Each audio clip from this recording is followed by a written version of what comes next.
그래서 오늘 족보 이야기는 이제 이름들의 나열이기 때문에 사실 성경에서 이렇게 쉽게 지나치기 좋은 부분인데, 사실은 1.1에 이제 변개치 않고 다 이루어지게 성령에 의해서 기록된 성경은 의미 없이 쓰여진 단어가 없기 때문에 이러한 족보 안에도 사실은 하나님의 마음, 하나님의 뜻이 담겨져 있다라는 것이 이제 우리가 이해를 하고 말씀에 접근해야 되는 시작점이라고 할 수 있습니다.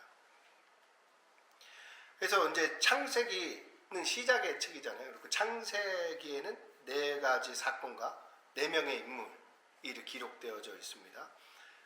여기서 이제 시작의 책이다라고 했을 때는 그 시작의 의미를 좀 이해할 필요가 있는데, 창세기의 첫 번째 단어는 이제 우리에게 익숙하죠. 히브리어 베레시트라는 단어로 시작이 됩니다. 벳하고 레시트가 합해진 단어인데, 이 벳이 정관사가 아니에요. 더가 아니에요. 더로 시작돼야 될 것 같은데, 정관사로. 그 벳은 뭐뭐 안에, 뭐뭐 속에, 뭐뭐의 때라는 이제 전치사입니다. 레시트는 처음, 머리, 시작의 뜻을 갖고 있죠. 그러면 베레시트는 시작의 때, 시작의 지점에 라고 할 수 있어요.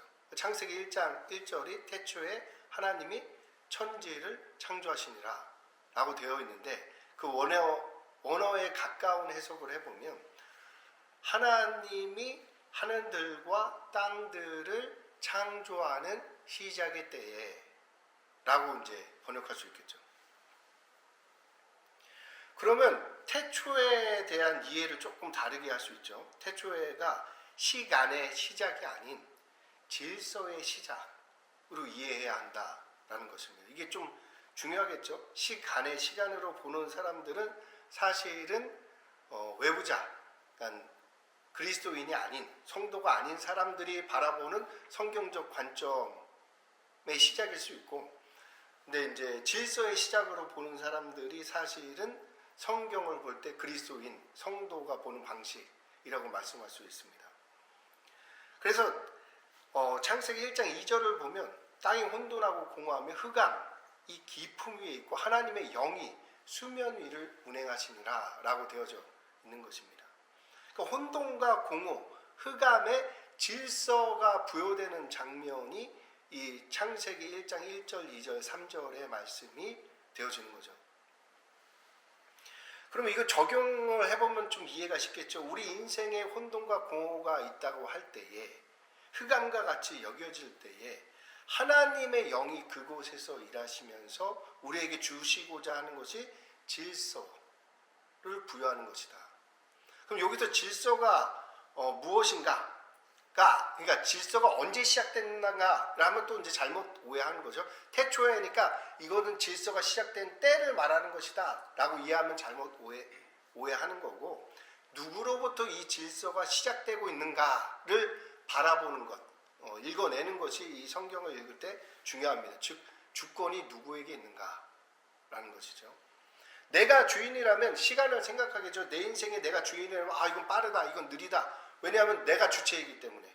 근데 내 인생의 주권이, 주체가 내가 아니라 하나님께 있다면, 질서를 부여하신 그 하나님께 있다면 사실은 내가 언제 무엇을 하냐, 언제까지 이것을 해야 하느냐가 중요한 것이 아니라 하나님의 뜻 안에 포함돼서 지금 살아가고 있는가, 질서에 복종된 상태인가, 이것이 이제 중요한 내용이 되는 것입니다. 그러니까 이제 우리에게 역경이 있을 때 이거를 빨리 극복하느냐, 누구를 통해서 극복하느냐는 이제 내가 주체라는 사람들이 생각하고 있는 방법이고, 우리가 인생의 역경을 만났을 때 지금 내가 하나님 안에 있는가 라고 이제 질문을 하고 있다면 그 사람은 질서 안에 복종된 상태이다 라고 말할 수 있습니다. 그럼 무슨 말이냐? 하나님 안에 있다는 것이, 하나님 아래 복종된 상태라는 것은 아들을 내어주실 정도로 우리를 사랑하시는 하나님께서 지금 우리에게 이러한 사항을 내어주셨다면 우리를 망하게 하라는 것이 아니라 우리를 이 질서 가운데에서 하나님 아래 복종케 함으로 하나님이 원하시는 의의 길, 올바른 길로 생명의 길로 나아가게 역사하고 계심을 깨닫게 되는 거죠. 그러면 그 아래 역경이 있기 때문에 이건 잘못된 길이고 문제가 있기 때문에 이건 실패한 길이고 라고 판단하는 것이 아니라 요셉이 노예가 되었음에도 하나님과 동행함으로 형통함을 누렸던 것과 같이 우리도 현장 가운데서 누군가의 잘잘못을 따지고 판단 주체가 되는 것이 아니라 주어진 상황이 하나님의 뜻 안에서 나를 사랑하시고 나에게 가장 좋은 길로 인도하시는 그 하나님의 뜻 안에 있음을 믿고 붙잡고 오늘 내게 주어진 일을 살아가는 것이 하나님께서 우리에게 빛이 있으라 하셨을 때 그 빛을 갖고 있는 사람들이 살아가는 삶의 방식이라는 거죠. 이게 이제 창세기 1장부터 3절의 말씀을 우리 개인에게 적용했을 때의 의미예요. 그런데 이제 보통 성도라는 분들이 이 창세기 1장 1절부터 3절의 말씀을 잘 이해하지 못하는 경우가 많아서 이렇게 빛이 무엇인지, 질서 안에 복종해서 살아가는 성태가 무엇인지, 하나님의 자녀가 이 땅 가운데 살아가는 방식이 무엇인지를 오해하고 살 때가 많죠. 마치 이방인들, 그러니까 종교인들, 기독교가 아닌 다른 종교를 갖고 있는 사람들이 신을 찾으면서 감나무 밑에서 입을 벌리고 감이 떨어지기만을 기다린 것과 같이 교회에서도 그러한 분들이 있다. 근데 교회는 우리 기독교는 그런 것이 아니다. 머리 대신 예수님을 중심으로 몸, 지체인 우리가 따라서 가는 것이 우리 기독교가 나가는 방향입니다. 근데 이제 복 받는다. 이번에도 무슨 쇼츠를 보다가 어떤 사람이 하나님 앞에 레스토랑을 열기 전에 계속 기도했다는 거예요. 60일 동안 매일 가서 레스토랑이 이렇게 공사하고 있는 현장에 가서 기도하고 이튿날도 기도하고 그리고 60일 동안 막 기도했더니 짜잔 하면서 레스토랑 오픈했을 때 사람이 가득한 모습을 보여주면서 하나님이 이렇게 복을 주셨습니다. 기도는 역사합니다. 뭐 이런 내용을 하고 있더라고요. 근데 이거는 성경하고는 완전히 다른 이야기예요.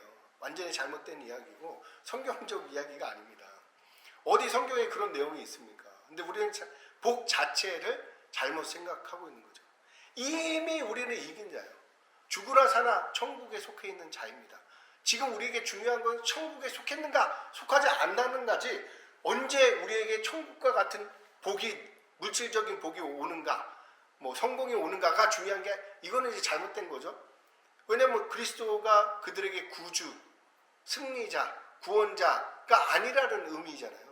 우리는 이미 승리했죠. 예수로 말미암아. 그것을 믿는 사람들이에요. 그러니까 우리에게 주어진 것은 어떠한 역경이든 문제든 우리랑 상관없어. 왜? 우리는 이곳에 속한 것이 아니라 천국에 속했기 때문에. 그럼 천국에 속했는지 안 속했는지를 어떻게 아느냐? 지금 나를 지배하고 있는 것이 내 생각이냐 상황이냐 아니면 하나님의 말씀이냐가 되는 거죠. 지금 하나님의 말씀이 나를 지배하고 있다면 역경이 있든 문제가 있든 그 사람은 상관이 없는 거예요. 근데 하나님의 말씀이 지배하고 있지 않기 때문에 역경을 만나면 무너지고 뭐가 물질의 역경을 만나면 물질이 답인 것 같고 건강의 역경을 만나면 건강이 답인 것 같고 관계의 역경을 만나면 관계가 답인 것처럼 착각을 하게 되는 거죠. 근데 하나님의 예수를 그리스도로 영접한 사람들, 믿는 사람들에게는 이러한 것이 아니라 지금 천국, 하나님의 통치, 하나님의 다스림 안에 있는가 그렇지 않은가 질서에 대한 이야기임을 알게 되는 것입니다. 그래서 창세기는 이 얘기를 계속 하는 거예요. 이 질서에 대한 이야기를. 그러니까 창조, 네 가지 사건은 창조, 타락, 그 다음에 뭐죠? 노아, 홍수, 바벨탑입니다. 창조 이야기가 질서에 대한 이야기와 같이 이 타락 이야기도 마귀를 따를 것인가 하나님을 따를 것인가 이 얘기죠. 근데 여기서 마귀를 따른다 그러니까 또 기독교가 이상하게 되는 거예요. 뱀 따라가는 거죠. 뱀, 뭐 이제 옛뱀, 용, 뭐 이런 것들을 이상하게 생각을 하고 있는데 뱀이 뭐예요? 사단이라고 할 수 있죠. 그럼 이 사단이 누구냐? 베드로에게 예수님이 뭐라고 하냐? 사단아 물러가라. 베드로가 사단이었어요. 그럼 누가 사단이에요? 우리가 사단인 거예요. 그럼 언제 사단이 되는 거예요? 하나님의 뜻 아래 복종된 상태가 아니라 하나님 뜻 밖으로 나아갈 때에 사단이 되는 거예요. 그리고 마귀의 원어적 뜻을 보면 뭐라고 쓰여져 있느냐? 대적하다, 고발하다, 이간하다, 중상모략하다. 이런 의미를 갖고 있는 거예요. 그러니까 하나님의 뜻이 우리에게 전달되지 않게 아니면 세상에 전달되지 않게 막 중상모략하고 어그러뜨리고 바꾸고 속이는 자들, 그 다음에 그것을 대적하는 자들이 마귀인 거죠. 그러니까 즉 내 멋대로 사는 것이 마귀라는 거예요. 그러니까 마귀가 막 여기 있다 저기 있다가 아니라 마귀도 우리 안에 있다라고 할 수 있는 거죠. 그러니까 마귀를 따를 것이냐 하나님을 따를 것이냐. 홍수 역시 하나님을 잊은 세상과 하나님을 기억하는 노아, 하나님 질서 아래에 있는 노아가 되는 거고, 바벨탑도 마찬가지입니다. 이렇게 창세기는 창조, 타락, 홍수, 바벨탑의 4가지 사건과 아브라함, 이삭, 야곱, 그 다음에 요셉의 기사가 기록된 것이 창세기고, 이 내용 전체에는 질서에 대한 이야기다라고 이해할 수 있습니다. 오늘 본문은 6장부터 시작된 홍수 내용의 마지막인 족보로 정리되는 부분이죠. 노아의 족보를 보면 노아의 아들들 셈, 함, 야벳이 등장하는데, 셈은 뜻이 이름, 명성이라는 뜻을 갖고 있었고, 함은 어둡다, 검다라는 뜻을 갖고 있었죠. 야벳은 창대케 되다, 확장하다라는 의미를 갖고 있었습니다. 근데 하나님께서 함의 밑에 가나안을 두신 거예요. 낮아지다라는 의미를 갖고 있는 가나안을 두시고 노아를 통해 함이 아닌 가나안을 저주케 하신 거죠. 그래서 셈이 셈을 통해서 이제 예수님이 오시는데, 셈이 가나안으로 가죠. 아브라함이 가나안으로 가는 것처럼. 그래서 가나안에서 낮아지는 거예요. 그러니까 아브람이 가나안으로 가서, 가나안 낮아지는 곳으로 가서 낮아져서 뭐가 돼요? 아브라함, 열국의 아비, 확장되고 창대케 되는 것. 이 이야기가 성경에 계속 반복되어지는 거예요. 그러니까 가나안에서 누굴 만나느냐? 가나안에 누가 오셨죠? 예수님이 오시는 거죠. 이 이야기를 하고 있는 거예요. 근데 이게 성경을 읽는 사람들의 상식이 돼야 돼. 성경을 한 번 읽어서 이 상식을 취득하기는 어렵고, 한 10번 정도 읽으면 이런 부분을 이해할 수 있게 되는 거죠.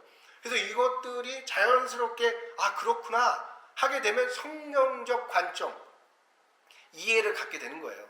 근데 대부분의 사람들이 이거를 잘 못 읽어내. 왜? 그냥 부분별로 이해를 하는 거죠. 왜 그럴까 제가 이제 생각을 해봤어요.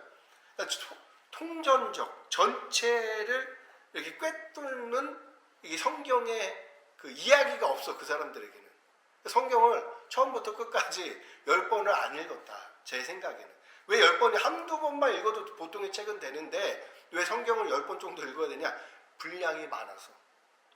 분량이 적으면 우리가 기억할 수 있는데, 분량이 많으니까 한 10번 정도 읽어야 돼. 똑똑한 사람은 한 2번 읽어도 될 수 있겠죠. 근데 저 같은 경우는 한 10번 정도 읽었을 때에 어느 정도 이해가 되는 것 같았습니다. 그러니까 이 얘기예요. 그래서 오늘 이야기가 이제 이런 이야기 안에 가나안을 족보니까 낮아지는 것에 대한 이야기를 하고 있는 거죠. 그럼 이 이야기 속에 나타나고 있는 이름과 지명들의 의미를 한 번쯤 살펴볼 필요가 있다. 그러니까 이제 그 오늘 본문에 나왔던 내용 중에서 시도는 사냥, 어회, 그러니까 물고기 잡는 거죠. 그런 뜻을 갖고 있고, 헷은 공포, 두려움입니다. 여부스는 짓밟다, 아모리는 말하다, 선언하다, 기르가스는 진흙 땅의 사람, 이방인이라는 거죠. 히위는 천막 거주자, 방랑을 의미하고, 알가는 아르카 출신이라고는 잘 모르겠어요, 이거는. 그러니까 모든 단어가 제가 이해할 수 있는 단어는 아니고 저도 사전 찾아서 찾아보는 겁니다. 시는 가시, 뾰족함, 하맛은 열, 분노, 요새, 스말은 양털, 아르왓은 피난처라는 의미를 갖고 있습니다. 그러니까 이러한 그런 가나안 안에 들어있는 이 후손들, 그리고 이제 지명 이름이 되었죠, 나중에는. 이 뜻이 무엇이냐? 우리 자신을 얘기하는 거예요. 우리가 그러니까 성경에 보면 높아진 곳을 낮춰야지 그곳에 예수님이 오실 길을 예비하라 할 때 높은 곳이 낮아지고 고다지게 길을 만들어야 된다라고 얘기하는데, 그것이 이 가나안, 낮아지다라는 의미를 이제 우리에게 설명하는 방식인 거죠. 내 안에 있는 자만, 교만, 때로는 낙심, 좌절 한 부분을 깎고 채워서 평탄케 해야지 그곳에 예수님이 오신다라는 것입니다. 그래서 이러한 지명들은 다 가나안에 대한 내용들을 포함되고 있습니다. 그러면 어떻게 가나안이 이스라엘이 되어집니까?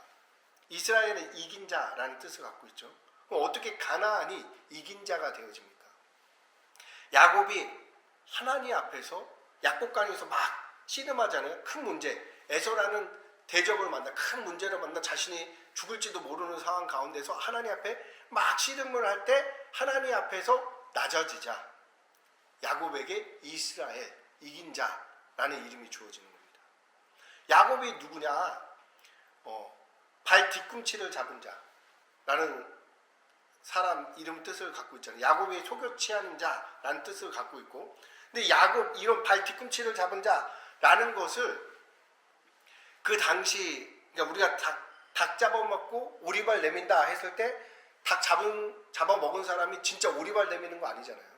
그냥 이디움이잖아. 그냥 이걸 통해서 우리에게 엉뚱한 이실직고 안 하고 엉뚱한 이야기 한다, 이렇게 이제 얘기하듯이 이 의미는 발 뒤꿈치를 잡았다는 것은 강도라는 의미를 갖게 되는 거예요. 그래서 우리가 자꾸 헷갈리잖아요. 야곱이 왜 발 뒤꿈치 잡았다 그러고, 어쩔 때는 속여 취했다 그러고, 어쩔 때는 강도라 그러고, 같은 의미다. 근데 이 강도가 어떻게 돼요? 낮아질 때, 가나안 땅에서 낮아질 때 기도로 낮아지는 거죠. 문제를 만나 내가 할 수 없습니다.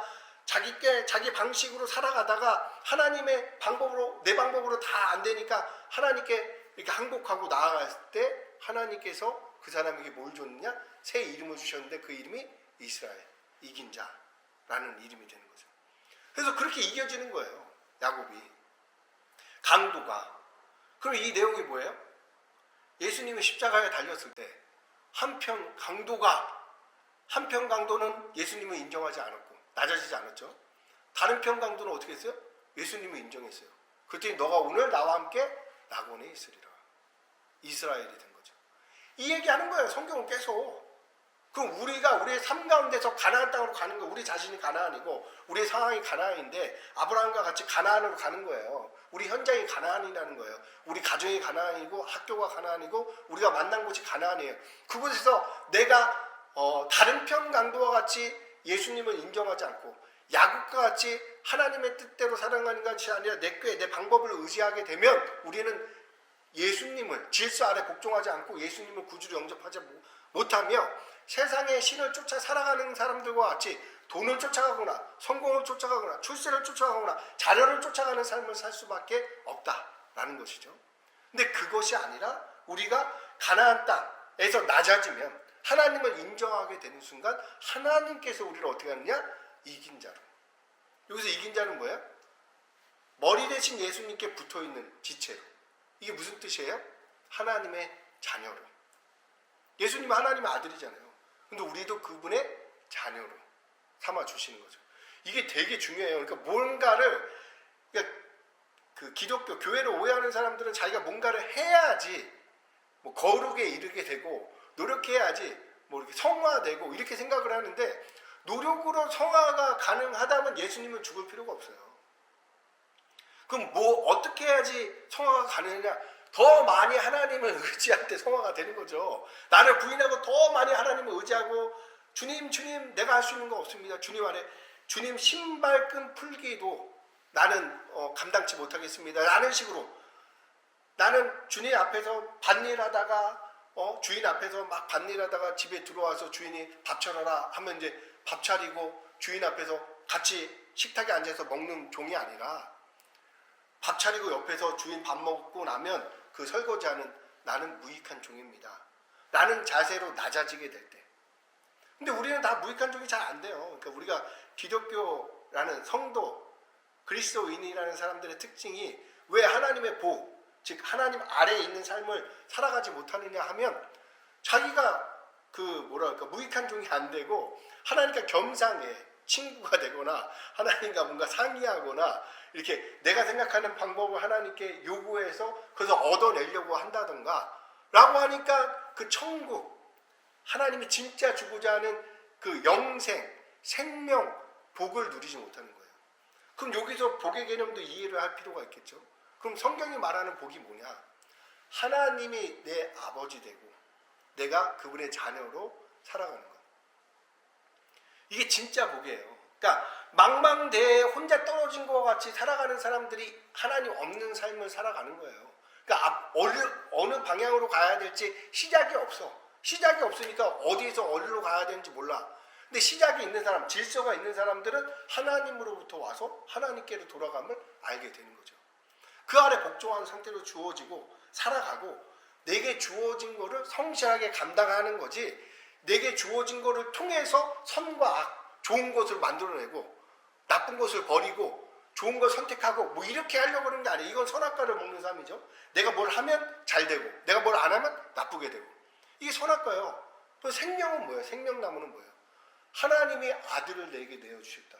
내게 주어진 모든 환경을 통해 하나님은 나를 선으로, 모든 것이 합력하여 나를 의로 이르게 함을 믿는 것. 지금 내게 주어진 모든 역경과 어려움과 문제가 다 하나님 뜻 안에서 나를 가르치고 연단해서 정금같이 나를 인도하고 계심을 믿는 사람이 누구예요? 요셉. 요셉이 믿었잖아요. 또 누가 믿어요? 다윗. 다윗이 믿은 거예요. 좋을 때만 하나님 하는 게 아니라니까. 그렇죠? 그들은 다 어려운 가운데서 하나님을 의지하고 하나님의 질서 아래대로. 아니 지금 포로가 돼갖고 바벨론 사람들이 우리를 막 이렇게 괴롭히고 있는데 거기서 어떻게 눈치 안 보고 하나님께만 의지하고 하나님의 뜻대로 살아갈 수 있어요? 못 살아가는 사람들은 포로로 끝나는 거고, 그것에 복종하고 살아갔던 다니엘과 세 친구는 그 가운데서 하나님의 영광을 발산하는 삶을 살아가야 되는 거예요. 총리가 되든 뭐 관리가 되든 그건 중요한 게 아니에요. 되어진 거야. 그거나 살아가다 보면 하나님의 뜻 아래서 요셉이 노예가 되든 뭐 제수가 되든 총리가 되든 중요한 게 아니에요. 하나님 질서 아래에 있는가, 질서 밖에. 질서 아래에 있으면 어떻게 돼요? 편안하지. 역경 속에서도 하나님 뜻 안에 있는 거니까. 이건 반드시 의의 길 안에 있는 거니까. 근데 질서 밖에 있으면 불안하지. 어디로 가야 될지 모르니까. 어떻게 될지 모르니까. 내가 잘해야지 성공할 것 같으니까. 그거 잘못하면 실패할 것 같잖아. 그러니까 불안한 거예요. 근데 잘하건 잘못하건 그 선악과를 따먹으면서 빼서 나와서 나를 하나님이 생명으로 집어넣은 거예요. 그게 질서 아래 복종된 상태야. 자, 하나님이 아버지야. 온 세상의 주인이야. 하나님이 이 집을 만들었어. 그 안에 자녀로서 우리가 살아. 편안하지. 문제될 거 집에서 요리도 할 수 있고 뭐 운동도 할 수 있고, 운동한다고 이 역경과 어려움을 나에게 주시는 하나님을 막 원망하고 불평하고 그러겠어요? 내가 좋아서 운동하는 건데, 내가 좋아서 책 읽고 내가 좋아서 공부하고 내가 좋아서 요리하고 하면 되는 거지. 그게 질서 아래에 있는 사람. 근데 온 세상의 주인이 누군지 몰라. 망망대해에 내가 떨어진 거 같아. 모든 게 불안해. 걱정이야. 내가 뭔가 안 하면 실패할 것 같아. 그게 뭐예요? 그게 지옥이에요. 하나님이 없는 삶. 그러니까 우리가 회사 가서 뭘 잘해야지 되고 뭘 못하면 실패할 것 같고, 아니 모든 사람이 망하게 하려고 해서 하나님 붙들어갖고 땡기면 그 사람은 올라가는 거고, 모든 사람이 성공시키려고 해서 하나님이 내리시면 내려가는 거예요. 그렇잖아. 그럼 우리는 뭘 해야 되냐? 하나님만 눈치 보고 아니 그게 아니고, 그러니까 자꾸 이 노예 체질을 바꿔야 돼. 그러니까 하나님 눈치 보면, 그러니까 마귀 눈치 보다가 이제는 하나님 눈치 보겠다는 거잖아. 그게 아니라 자녀로 살아가라고. 그게 뭐예요? 하나님이 나를 사랑하심을 믿으라고. 언제? 노예됐을 때, 감옥에 갔을 때도, 충분히 하나님이 나를 버렸다고 오해할 만한 그 상황에도 하나님이 나를 사랑하심을 믿으라고. 그게 믿음이에요. 그걸 누가 확증했어? 예수님께서 십자가의 죽으심으로 우리가 죄인 되었을 때, 잘못된 길로 내 생각대로 갔을 때 하나님께서 우리를 버리지 않고 예수님을 십자가에 내어주심으로 하나님의 사랑을 우리에게 확증해 주셨다. 이거예요. 그러니까 우리가 하나님 나를 사랑하심을 믿는 거야. 이게 믿음이야. 그게 예수님을 믿는 거고, 예수님을 믿는 게 뭐예요? 하나님이 나를 사랑. 그래서 하나님이 사랑이시라. 나는 사랑이다. 라고 말하고 있는 거예요. 근데 이거에 대한 개념이 없는 거죠. 그럼 오늘 내용이 좀 이제 간단한 거죠. 그러니까 이제 조금 이제 설명 너무 많이 제가 건너뛰어서, 그러니까 우리가 노력으로 그리스도인이 되고 노력으로 성도가 되고 노력으로 복을 받는다라는 개념이 아니라는 게 이 질서에 대한 개념이고 출신에 대한 이야기이기 때문인데, 미운 오리 이야기를 생각해 보면 쉽게 알 수 있죠. 미운 오리들, 그러니까 미운 오리는 오리들 안에서 미운 오리였어요. 나는 왜 이들과 다르지? 나는 왜 이렇게 모든 게 다를까? 나는 왜 밉게 생겼지? 얘네들은 예쁘게 생겼는데? 라고 생각을 하다가 백조가 쫙 날라왔던 거지. 그걸 보고 나서 이렇게 와, 나도 저렇게 미운 오리 사이에 있는 것이 아니라 저런 백조가 되었으면 좋겠다 라고 생각했는데 백조가 와서 미운 오리에게 너 왜 거기 있어? 너는 오리가 아니라 백조인데 할 때 어떻게 했어요? 날아간 거지. 백조와 같이 날아오르는 거지. 저 하늘로. 무슨 얘기가 되는 거예요? 오리가 백조가 되는 이야기가 아니다.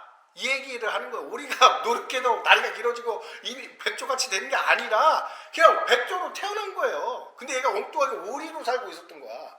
그럼 우리가 뭐냐? 우리가 뭘 해갖고 하나님의 자녀가 되는 게 아니라 우리는 원래 하나님의 자녀였는데 이 죄의 오염, 잘못된 길로 가서 죄의 오염돼서 하나님의 자녀임을 잊고 미운 오리와 같이 살고 있었던 거지. 근데 거기서 하나님의 진리, 예수 그리스도를 통한 사랑을 딱 받고 딱 알 때 예수님이 가신 하나님께로 가시는 그 길을 보게 될 때 우리도 날아올라 일어나서 하나님의 빛을 발하는, 하나님이 나를 사랑하신다, 하나님이 세상을 사랑한다, 하나님이 세상을 이처럼 사랑하사 독생자를 내어주셨으니 누구든지 저를 믿는 자마다 멸망치 않고 영생을, 생명을 얻게 하신, 복을 얻게 하신다라는 그 개념 안으로 들어가는 거예요. 그게 하나님의 자녀가 되는 삶이죠. 사랑을 받는 거고. 이 이야기인 거예요. 오늘 이야기가. 그래서 오늘 이야기를 46분에 너무 길어졌죠. 그러면 예수님 당시에 시돈이 뭐라 그랬어요? 시돈하고 햄만 생각해 보면 시돈이 이제 사냥이라는 뜻이죠. 그리고 업이라고 그러면 누가 떠올라요? 어부들이 떠오르죠. 그 어부들이 어디 있어요? 공포 가운데 있는 거예요. 그게 어디예요? 가버나움, 갈릴리였어요. 갈릴리 지역에 가버나움이라는 동네, 예수님이 오신 그 동네. 그 동네에 누가 있어요? 어부 출신인 제자들이 있는 거예요. 이 지명들은 그 갈릴리 가나안 지역을 나타내고 있는 거고, 그곳에서 고통과 시름 가운데 로마의 압제 아래에 있는 이들에게 예수님이 오신 거죠. 그것이 뭐냐? 복음이 되는 거예요. 복음. 근데 이 복음에 대한 설명을 오늘 원래는 이제 메인 이야기였는데 이 설명을 못 드렸는데, 복음이 뭔지 몰라요, 사람들이. 복음이 이 헬라어로 유앙겔리온이라고 해서 그게 무슨 뜻이냐? 이제 전쟁에서 이겼다라는 소식을 전하는 전달자를 유앙겔리온이라고 하는 거예요. 근데 이거를 잘 이해를 못해, 사람들이. 왜냐면 이 의미는 많이 들어봤어. 근데 이게 뭔지는 몰라. 이 의미를 많이 들었어. 전쟁에서 이겼다라는 소식인데 왜 나는 이렇게 기쁨이 없지? 이해를 못해서 그런 거죠. 자, 고대 시절의 전쟁이에요. 그럼 용사들이 나가서 싸우는 거야. 그때 이 안에 이 시민들이 있을 거 아니에요. 이 사람들은 어떻게 해야 돼? 기다려야 돼. 뭘? 전쟁의 결과를. 전쟁에 이기면 어떻게 돼? 모든 걸 뺏어서 자기 걸로 맞는 거예요. 이 안에 있는 모든 사람들이 종이 되고 모든 재물들이 이 사람들의 거리 되는 거예요. 이긴 자의 것이. 지면 포로되고 자녀들도 끌려가고 재물도 다 뺏기는 거야. 그냥 끝난 이 싸움 하나로 그냥 끝나버리는 거야. 그게 전쟁이었어요. 전쟁. 이 전쟁에, 그러면 이 사람들이 전쟁의 유앙겔리온 소식을 기다리는 사람들이 어떤 사람이에요? 요 시민들이야. 이 시민들. 전쟁에 참여한 사람이 아니라 싸움에 참여하는 게 아니라 우리는 기다리고 있는 거야. 어떻게 될지 몰라. 앞이 막막하고 무엇이 어떤 삶을 살아갈지 몰라. 로마의 압제 아래 있고 예수님이 오신다고 그랬는데 예수님은 안 오시고 언제 끝날지 모르는 이 고통 가운데서 우리가 무엇을 살아갈지 모르고 내 자녀를 낳으면 내 자녀도 노예와 포로와 같은 삶을 살아가고 답이 없는 깜깜한 삶의 가운데 놓여져 있는 것 같은데 뭘 기다려? 승리의 소식, 승전보를 기다리고 있는 거야. 거기서 이겼다 그러면 어떻게 되는 거야? 신분이 그냥 바뀌는, 그 순간 바뀌는 거야. 승전국이 되는 순간 모든 걸 취할 수 있고 모든 거를 얻을 수 있고 모든 걸 누릴 수 있게 되는 거야. 노력했어요? 노력도 물론 했겠지. 근데 그 노력이 아니잖아. 이 사람들은 그냥 있는 거야. 싸움은 그럼 누구한테 속했냐? 여호와께. 이게 복음인 거예요. 전쟁은 누구한테 속했냐? 전쟁은 여호와께 내게 속했나니 하신 의미가 성경에서 하나님이 전쟁은 내게 속했다라는 의미가 이 내용인 거예요. 이게 복음이야, 복음. 그런데 우리가 지금 어떻게 싸우려고 그래. 우리가 막 세상에 나가서 막 싸우려고 그러고 뭔가 쟁취하려고 그러고 막 예수 믿는 사람들이 막 그래. 막 자기가 병사, 하나님의 병사, 그 병사는 그 병사가 아니야. 근데 이렇게 이제 이해하고 막 싸워서 이기려고 그러는 식으로 살아가는 거죠. 그게 아니다. 우리는 하나님이 이긴 이 전쟁에 승리하신 복된 소식을, 진리를 우리가 믿고 누리는 거. 누리냐 못 누리냐는 이제 내 거야. 미운 오리로 살 건가 백조로 살 거야. 이제 이거는 내 문제야. 하나님은 이미 이겼어. 끝냈어. 자, 똑같아요. 광야 40년 동안 이스라엘 백성에게 한 번도 만나를 주시지 않은 적이 없죠. 매일같이 만나를 주셨어요. 약속일 때. 근데 어떤 사람이 하나님이 내 기분 나쁘다고 만나 안 주면 어떡하지? 내가 오늘 엄마한테 잘못했는데, 학교에서 공부를 열심히 안 했는데, 내가 오늘 실패했는데 하나님이 만나 안 주면 어떡하지? 라는 고민과 염려, 걱정을 40년 동안 했어요. 그래서 만나 안 받은 적이 있을까요? 없지. 그러고도 40년 그렇게 염려, 걱정하면서 사는 거야. 그렇게 살아가. 그건 자기 선택이야. 이제 이거는 뭐 어떻게 하나님도 어떻게 할 수 없어. 다 줬으니까 자기가 그렇게 살아가는 거야. 근데 거기서 나는 이제 이렇게 살지 않겠다. 나는 하나님의 약속을 믿고 하나님이 주시는 만나를 기대하며 구름 기둥 쫓아서 하루하루 걷겠다. 그게 뭐예요? 구름 기둥이 움직이면 가는 거예요. 구름 기둥이 멈추면 멈추는 거야. 멈췄을 때 하나님 빨리 가야 되는데 지금 구름길을 옮겨주세요 해서 옮겨지는 게 아니야. 근데 거기서 밤새 기도해. 어떤 사람이 새벽 예배 나가갖고 막 40일 작정 기도하면서 구름 기둥이 빨리 움직이게 해주세요. 빨리 움직이게. 이게 뭐예요? 질서 아래 없는 사람. 이게 지금 기독교야. 이게 지금 한국의 교계고. 아예 몰라. 복음이 뭔지, 말씀이 뭔지, 진리가 뭔지 아예 하나도 몰라. 내가 봤을 때는 그냥 막 하고 새벽 예배 나가서 막 기도하고 있어. 막 그 뭐 정한수 떠놓고 기도하는 거랑 똑같이. 그럼 이게 아니면 오늘 우리는 어떻게 해야 돼? 믿으라고. 좀 믿으라고. 하나님의 아들 내어주셨잖아. 그런데 왜 우리를 망하게 하시겠냐고. 우리를 왜 실패하게 하냐고. 지혜가 부족해서 지혜가 부족하냐. 꾸짖지 않고 차고 넘치도록, 흔들어서 차고 넘치도록 부어주는 하나님께 구하라. 이렇게 주신다는 거야. 하나님이. 그럼 우리는 그 삶을 살면 되는 거야. 믿고 지혜를 구하고 그 지혜를 통해서 구름 기둥을 쫓아 하루하루 살아. 구름 기둥이 잘못된 길로 가면 어떡해요? 그럼 그 사람은 하나님을 안 믿는 거지. 모르는 거고. 그럼 이걸 적용하면 어떻게 하냐? 우리에게 복음이 있어요. 하나님이 이제 경제에 승리했어. 회사에서, 학교에서, 우리 인생의 진로에서, 자녀들에서 모든 전쟁에 하나님이 승리케 했어. 그러면 이제 노예가 되는 일이 없냐? 사자굴에 가는 길이 없냐? 푸른불에 들어갈 일이 없냐? 아니 있지. 그거는 홍해 앞에 우리는 있는 거예요. 그럼 뭘 해야 돼? 지팡이를 들어야지. 지팡이 든다고 홍해 갈라져요? 지팡이 든다고 홍해가 갈라지는 건 아니잖아. 그럼 홍해는 누가 갈라? 하나님이. 이 믿음으로 사는 거야. 그럼 우리는 회사에 갔어. 성실하게 일하는 게 뭐야? 성실하게 일하는 거야. 근데 그때 그게 이제 홍해 앞이에요. 그러면 지팡이 드는 건 뭐예요? 하나님이 나를 반드시 이 가운데서 선으로 인도하신다. 가장 좋은 길로, 생명으로, 영생으로 인도하고 계신다라는 것을 믿는 거예요. 계속 믿고 있는. 그게 지팡이 들고 있는 거예요. 그럼 그 선은 누가 줘요? 하나님이. 어디 위에? 믿음 위에. 믿는 자에게 능치 못할 일이 있겠느냐. 이게 그 의미인 거야. 홍해를 만나지 않게 해주세요. 사자굴에 들어가지 않게 해주세요. 푸른 불에 빠지지 않게 해주세요는 기독교가 아니다. 기독교가 아니다. 하나님 질서 안에 들어가게 해주세요.